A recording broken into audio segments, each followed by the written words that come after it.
എന്തായാലും അവരെ ആ മെഡിക്കൽ കോളേജിലെ അവിടെ തന്നെ ആക്കി മുറിയിൽ 2 വനിതാ പോലീസുകാരുമുണ്ട്.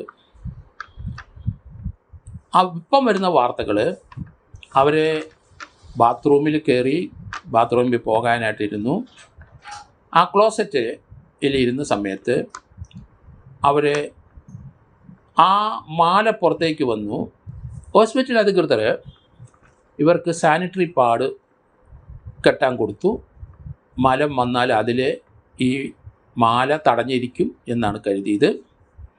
പക്ഷേ അവർ ഹോസ്പിറ്റലിലെ ക്ലോസറ്റിൽ പോയ സന്ദർഭത്തിൽ അവർ ഫ്ലഷ് അടിച്ച് മലത്തിൽ കൂടെ ഈ മാല വന്നു. അതിനകത്ത് മിക്കവാറും കമ്മലും വന്നിട്ടുണ്ടാവും. അവർ നല്ല കള്ളിയാണ്, അതുകൊണ്ട് തൊണ്ടി മുതലാണിത്, അതിൻ്റെ പ്രാധാന്യം അവർക്കറിയാം. അവർ ഫ്ലഷ് അടിച്ച് അതിനകത്ത് മാലയും ഈ കമ്മലും ഒഴുക്കി വിട്ടു.